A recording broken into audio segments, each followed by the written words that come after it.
História paralela número 38. Pescando camarão azul. Kebisol usa sua onda sonora e imobiliza os camarões.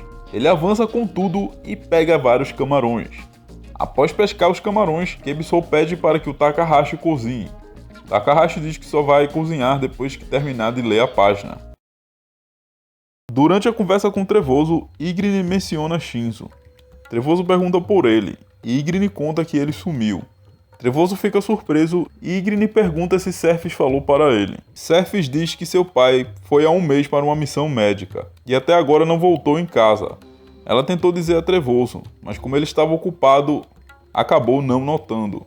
Trevoso começa a pensar e deduz que seu amigo foi fazer alguma pesquisa para criar algum remédio para alguma doença, e diz que ficou tão focado em procurar Drina que não percebeu o recado, e pede desculpas a Serphis. Ele decide procurar Shinzo, e Serphis diz que está tudo bem. Ygritte pergunta se ele é maluco, por deixar as 3 garotas sozinhas. Trevoso diz confiante a Ygritte que Dragna está com elas, e ao lado dela estão as suas bestas, que serão seus seguranças. Dragna e Trina tranquilizam Ygritte, mostrando que estão bem protegidas com as bestas, e Serphis pede para que eles encontrem seu pai.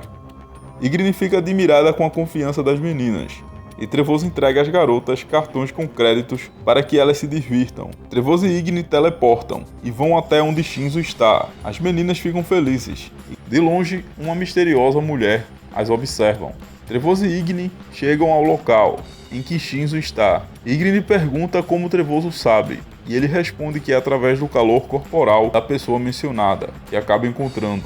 Os dois caminham no país dos insetos, e Trevoso do nada pergunta se Ygritte lembra de um exército que ele tinha exterminado no planeta Planta, quando ele foi com Gin. Ele responde sua própria pergunta, dizendo que eles eram desse país que eles estão, e ele acabou descobrindo que aquele exército estava tramando algo contra seu pai.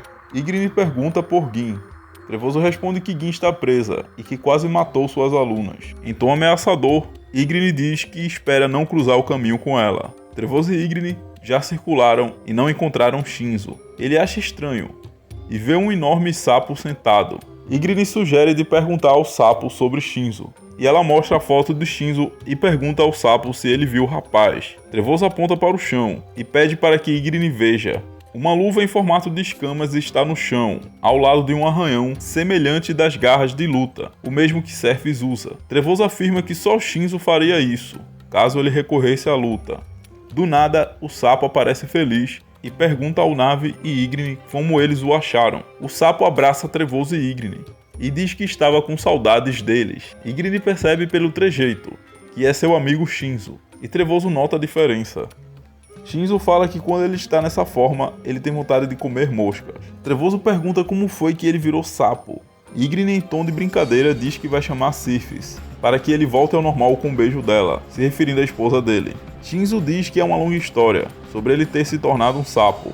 Ele pergunta se os dois lembram de uma amiga do pai de Trevoso, que sumiu há 20 anos. Trevoso tenta se lembrar do nome, e Ygritte lembra mencionando Nerfaren. Trevoso confirma que é este nome. Shinzo diz que ela apareceu do nada e aplicou uma injeção nele. Ele deduz que pode ter sido cobaia de algum experimento dela. Após isso, ela foi embora e ele virou um sapo. Trevoso liga para o Cid e diz que já começou a dar o primeiro passo. Cid pede mais informações. Continua. Essa história é só minha.